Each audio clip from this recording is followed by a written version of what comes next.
y'all, and I'm back like I never left. Thank you for sticking around, staying tuned. We got a nice sunset behind us over the water. I wish you could see it. It's a beautiful sight, but you have me in front of you, which is an even better sight. I wanted to make you laugh. So what I have with me right now is I have the How I Grew Up Black in America novel, which you've already seen in our last video. But I also have with me the workbook that I was referencing. And this is the Counteract Trauma Study course that goes hand in hand with How I Grew Up Black in America. And inside of this, it has the How I Grew Up Black in America Counteractive Workbook. All right, guys, so what we're gonna do is we're gonna do something fun real quick. For every chapter, I have 5 questions. So I'm gonna throw these questions out at you at the end of each chapter so that you can have a reference point to see kind of how you're picking up on the literary comprehension part of that, or simple term, reading comprehension part of that. So what we have here is the Counteractive Trauma Workbook that's inside of the Counteract Trauma Study course, because again, we're talking about trauma. And in this workbook, now that we're on, in chapter 1, is a life of trauma. Everyone faces trauma in many different ways, forms, and under difficult circumstances. Some of the worst type of those we experience it is in our most formative years as an adolescent, during early childhood development between birth and 8 years old. Half of the children in America have had at least one or more experiences with childhood trauma. As much as 60% of 17-year-olds and younger, which you'll learn later, have been affected by violence, crime, and or abuse. Trauma is anything we see, hear, experience, or go through that is out of our control and causes a sense of terror, which you learned in the previous video. So I got some questions for you before we get into abuse, as we talk about the real chapter 1 of How I Grew Up Black in America. So this is question 1. In chapter 1, who is and how does he get this nickname? Explain. Question 2. After reading this chapter, who do we discover he truly is? Explain. In chapter 1, who did we find out he really is? He's acting like a thug, a drug dealer, but who do you think he really is? Number 3, how do you think the main character's background will impact his future? Explain. Okay, number 4, in your opinion, what is the worst thing the main character experiences? Explain.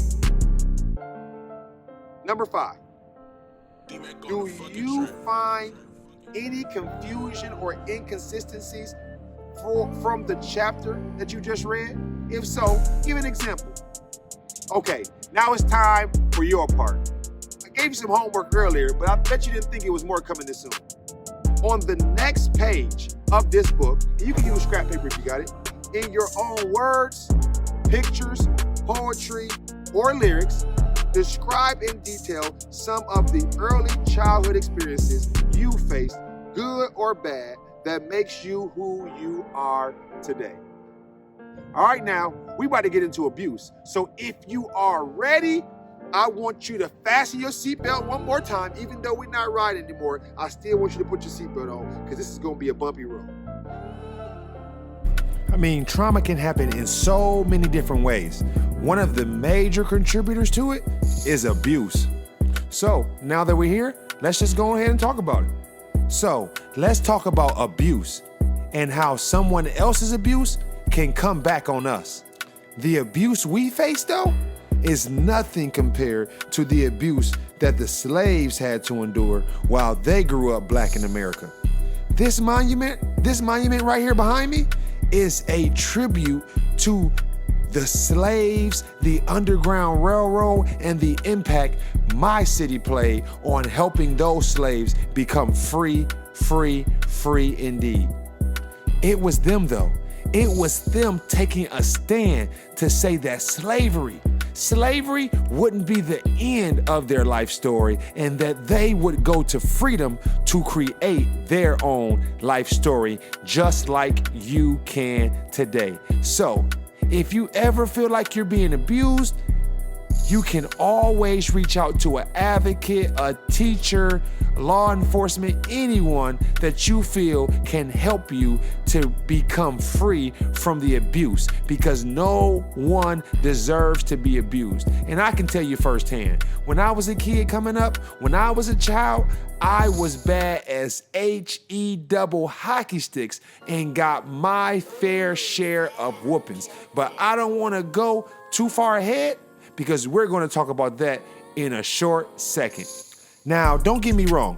The reason I'm talking about this is not just because I was abused, but I know that so many people face abuse and trauma as they come up in the world. You know, as we grow up, there are situations and circumstances, like we said, that happen that are outside of our control. They're scary, they're terrifying situations, but we can overcome. I mean, you have greatness on the inside of you. Did you know that trauma sometimes can last up to 2 generations? Yeah, you heard me right. 2 generations that can span up to 200 years. What that means is that the trauma that parents and grandparents face can go all the way down to their grandchildren, great-grandchildren, and great-great-grandchildren. Now that right there is crazy.